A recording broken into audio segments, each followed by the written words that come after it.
This presentation, Keys to Effective Human Relations, Developing Good People Skills, is brought to you by the Office of Formation and Discipleship within the Archdiocese of Atlanta.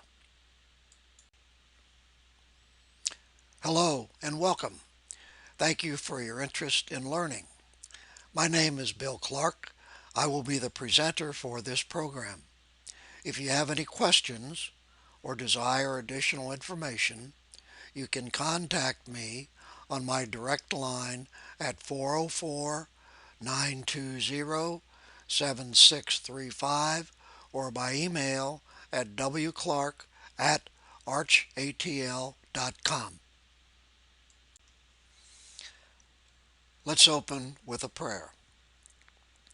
Dear God, I pray that I will have a new God-given communication skill that will help me relate to people in a more positive way. I pray that I uplift others and that people feel good in my presence. I pray that I am a light of your love. I pray that I am strong enough in you that I seek not to change others to my point of view, but to bless them where they are. I pray that I am a positive influence in the lives of others. I pray for the gift of divine understanding. I seek to understand and demonstrate my understanding in interaction with others. I pray that I have the power to forgive, to release wrongs of the past, and to walk forward into a new day of positive human relations in my life. In Jesus' name, amen. Now let me provide some background and an objective for the program. Human relations deals with how people get along with other people. Some call it people relations or people skills or interpersonal relations. We humans are strange. We're all alike, but we're all different. We want everyone to like us, but we don't like everyone. We are mercurial. We have our ups and downs. Like Rodney King, the victim of police brutality, aptly stated, "Why can't we all just get along?" Human relations deals with getting along better with everyone. The objective of the program is to learn how to get along better with other people. Now let's review the agenda and the key learning points. First, we'll discuss the essence of effective human relations. Then we'll talk about the 3 human relations principles and the 4 requirements for effective human relations and 5 vital human relations skills that you can learn and start using today. Next, we'll conduct a self-assessment of where you are currently with your human relations skills and capabilities.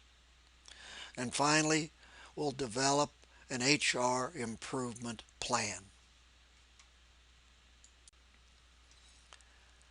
Let's define human relations. Human relations is a skill or ability to work effectively through and with other people. In all aspects of life, we have to deal with people. Developing good people skills, therefore, is vital. As this quote so aptly indicates, no matter what you do in life or how well you do it, your relationship with others is the key to your success or failure. Let's focus on the essence of effective human relations. Human relations is about how to get along more effectively and instinctively so that it occurs naturally without thinking. It's about being a nicer, more approachable person. It's about being sensitive to the other person first and always. As Maya Angelou, the poet, once said, people will forget what you said, they will forget what you did, but they will never forget how you made them feel. We will focus on 12 key learning points during the program. First, 3 human relations principles. Next, 4 human relations requirements. And 5 human relations skills. If you master all 12 focus points, you will have the foundation for becoming more effective with your human relations skills. Now let's review the human relations principles. There are 3 of them. First, become a friendlier person. Number 2, become more approachable. And number 3, become a leader. The concepts of these 3 human relation principles were created by Dale Carnegie in his now famous book, How to Win Friends and Influence People. So they are fundamental and basic. That's why we call them principles. Let's review the first principle in more detail. How to become a friendlier person. Don't criticize, condemn, or complain. Be viewed as a person with a positive attitude.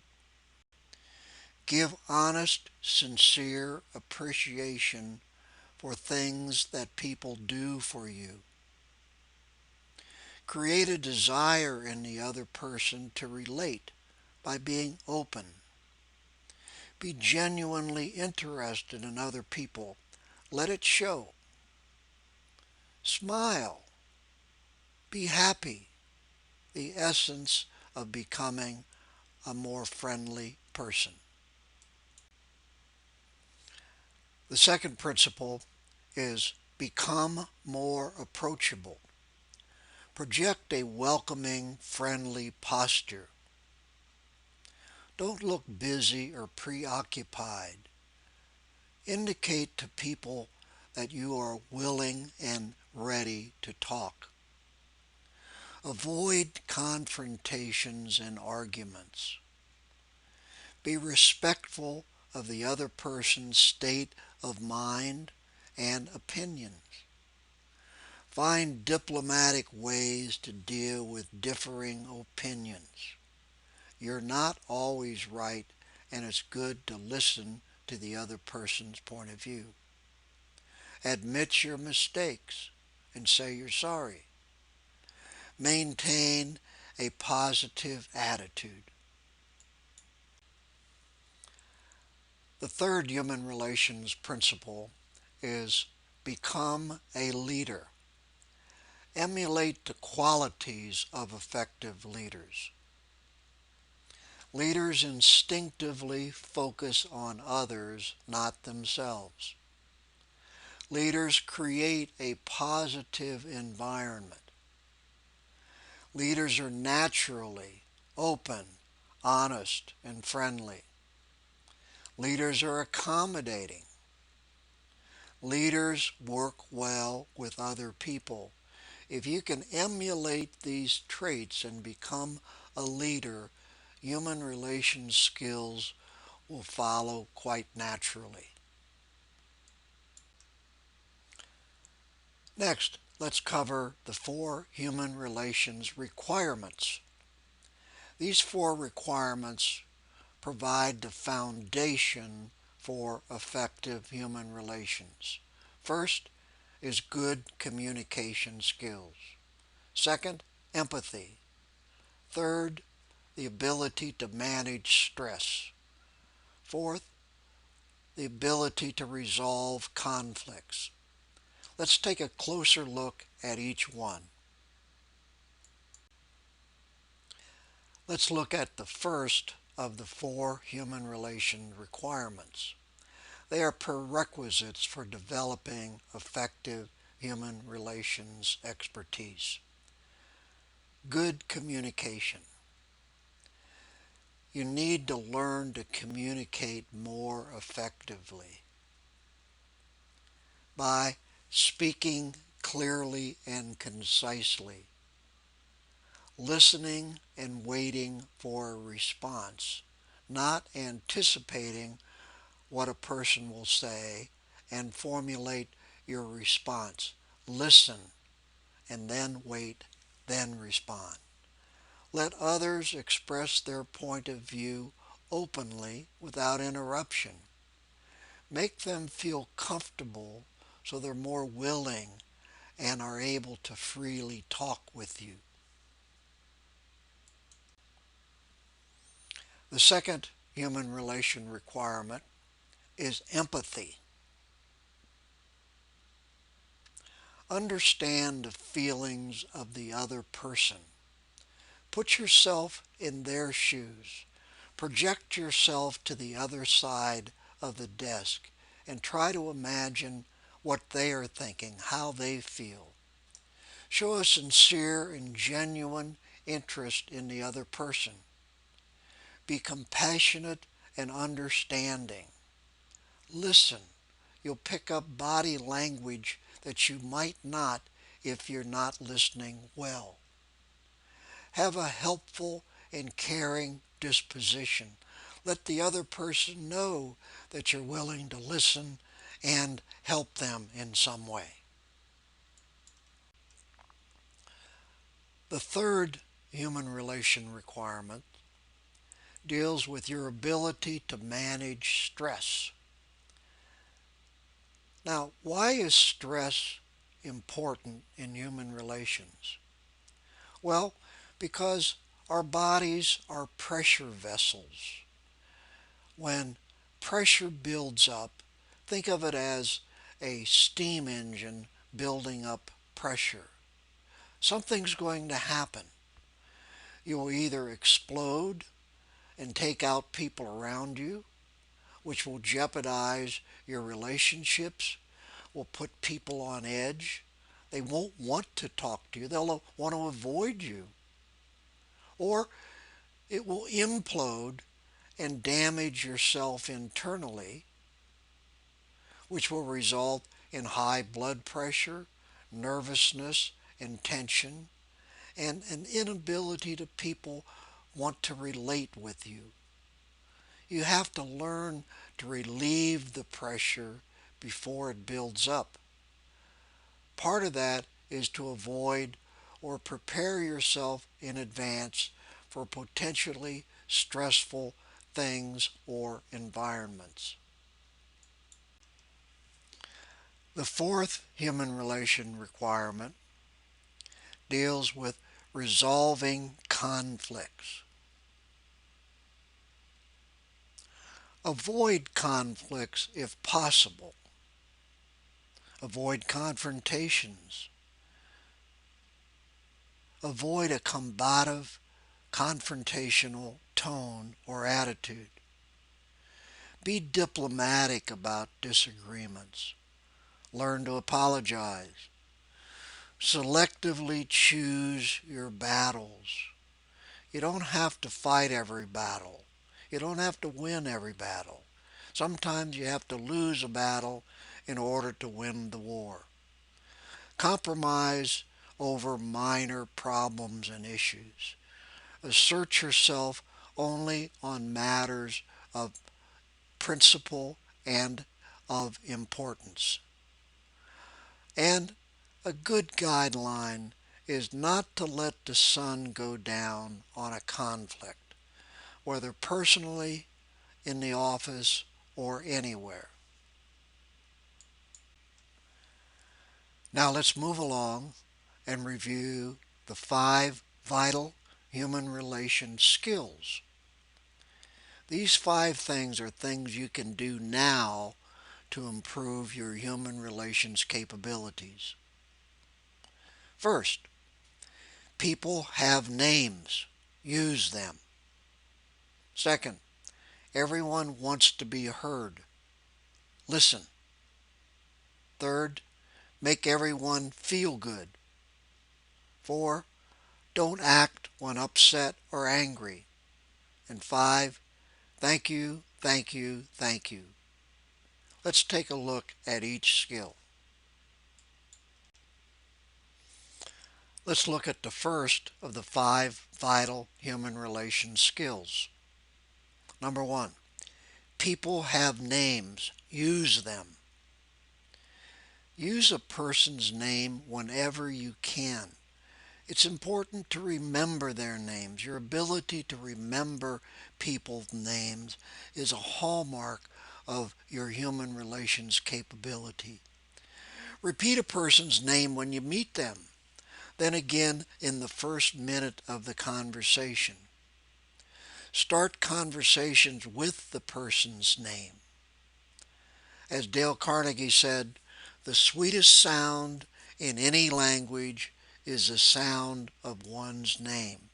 So use people's names. They love it. The second vital human relations skill is everyone wants to be heard. Therefore, listen. Learn to become a more effective listener, not a talker. Why don't we as people listen better than what we do? Well, first of all, we're preoccupied with what we want to say in response. And the reality is we're better at talking than listening, because listening is an acquired skill that takes time to learn.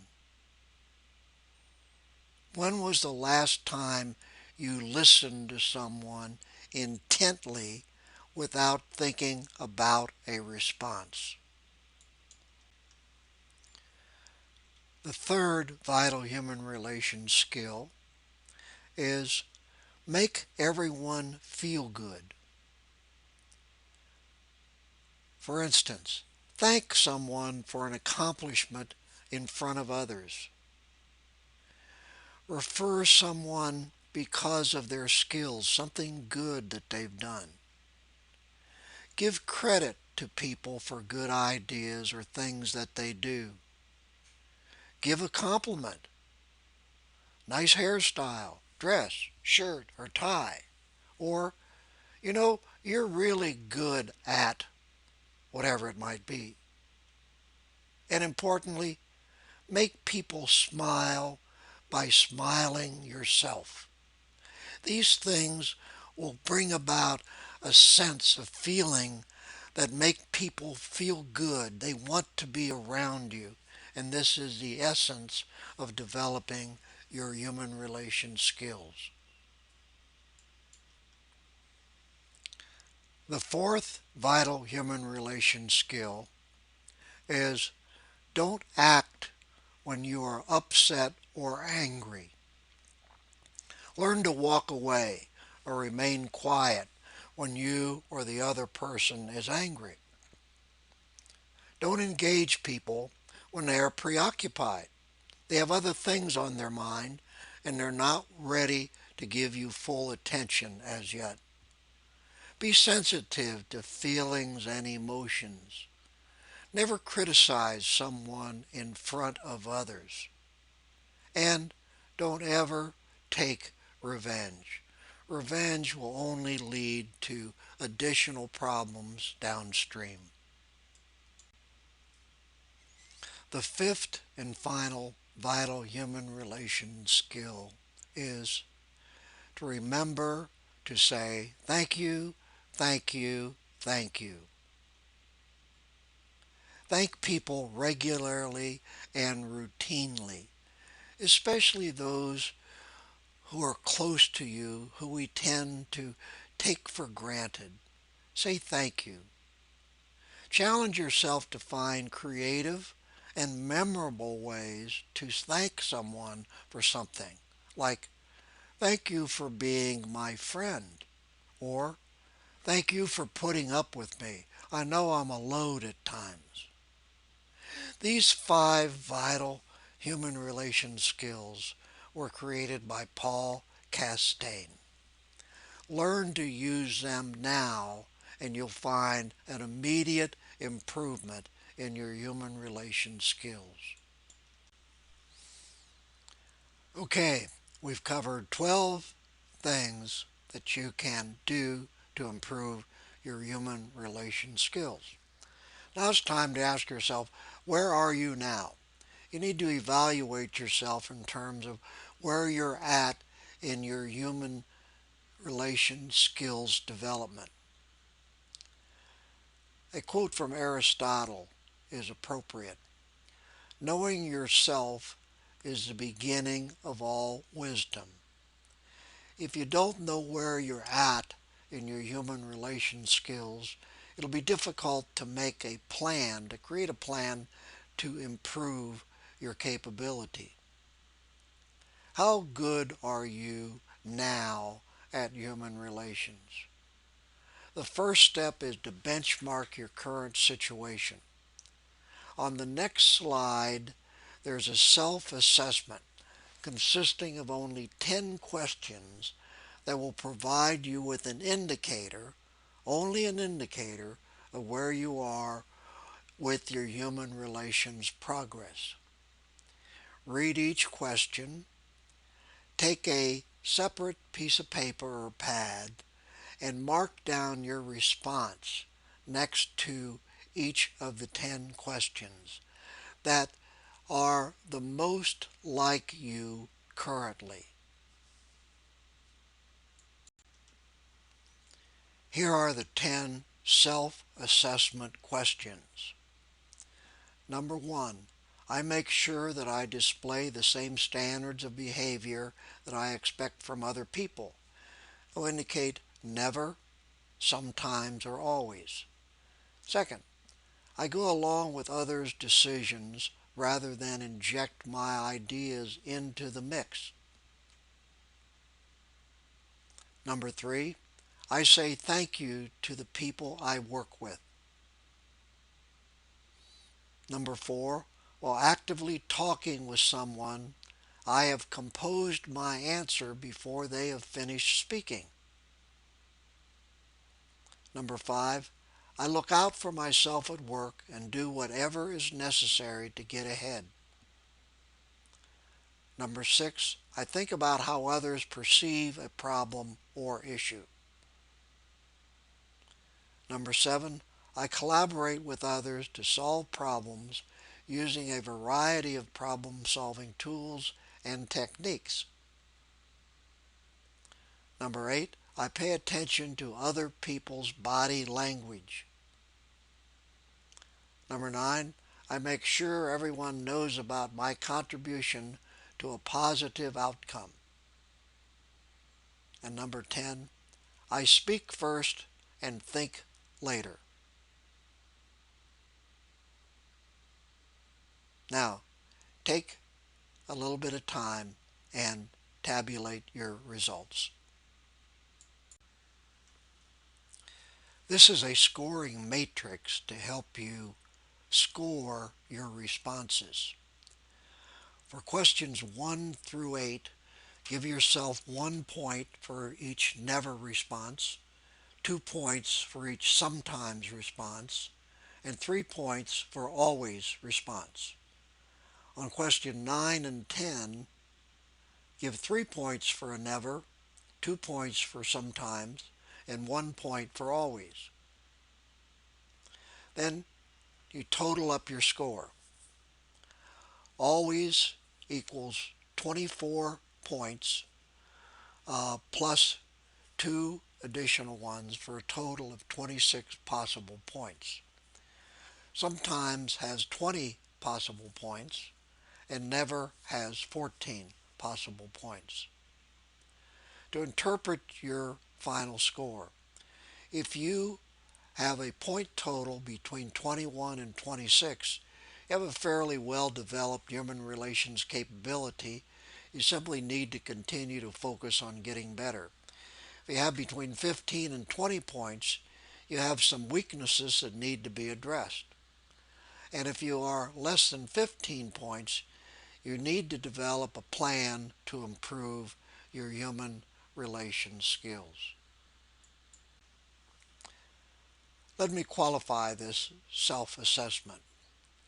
It is only an indicator and is not intended to be an absolute predictor of a person's human relations skills. If you would like to get a more accurate and detailed assessment, there are numerous assessment tools on the internet. Search under human relations or people skills or interpersonal skills or consult a professional.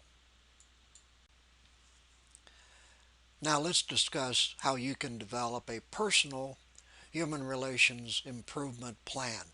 Consists of 3 steps. Step 1.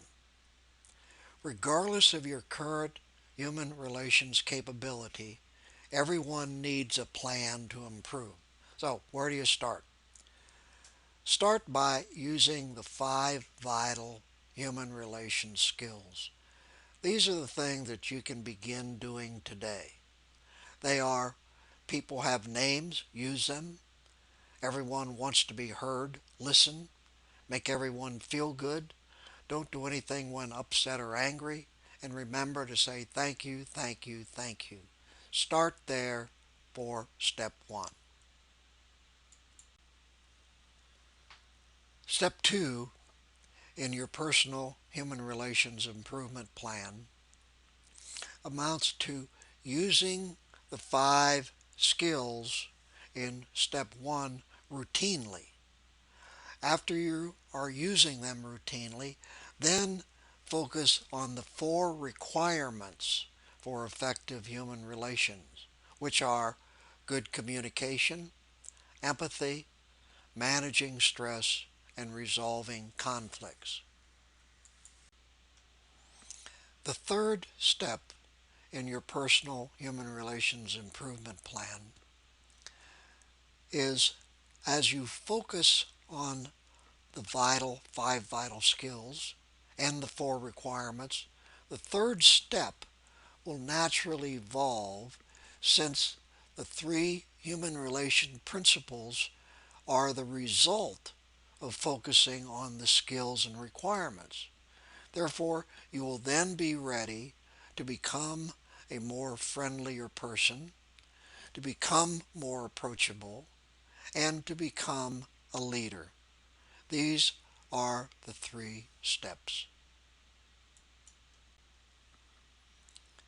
Now let's summarize what we've covered in the program.